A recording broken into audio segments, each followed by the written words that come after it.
Okay, I needed to get a chair for my computer because my old one is pretty ratted out.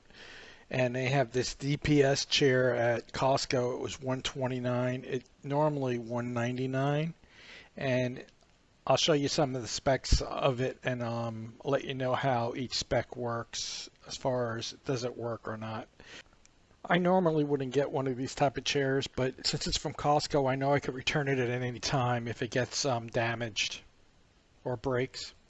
Okay, when you get a new chair or any chair actually, they give you all these functions that you can push and adjust.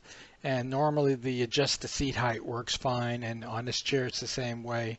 The adjust the seat height seems to give you enough height and it seems to work fine. Okay, next is the tilt lockdown feature. That's another lever that you can pull and push. It seems to work. I'm not real happy with it as much, but it does seem to lock the seat in tilt in position. I think my main concern is that it only has basically two lock features, straight up or back slightly. I don't think that there's many other positions on it. Okay, the next one is adjust tension on the tilt. The thing about that is it requires you to unlock the tilt lockout function that I just talked about earlier to get this to work right. And I think the instructions are backwards. It says to lessen the amount of effort, you turn it clockwise. I did that and it was really loose. And then I turned it counterclockwise almost all the way. And it now has more effort to tilt the seat. So that function will work. My main concern is you actually have to get out of the seat and turn the knob. You can't turn the knob from sitting in the seat. So you start getting confused which way is counterclockwise and which way is clockwise. But it does seem to work. It's just backwards from what the instruction says.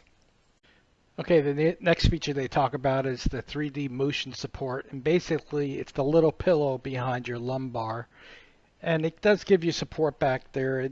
I think it works good enough for that.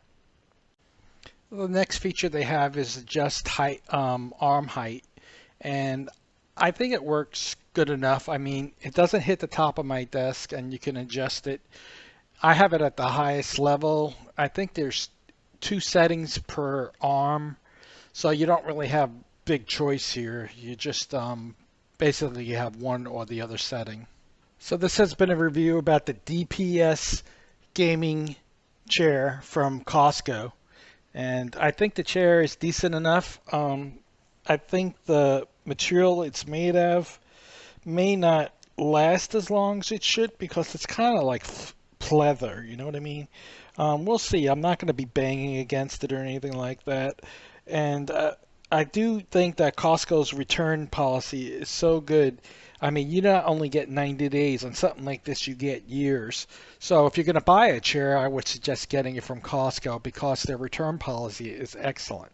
And I normally wouldn't have gotten a chair like this without that return policy. One thing I do suggest is you keep the box it came in, so if you do have to return it, it's easy to return. This has been the DPS Gaming Chair Review.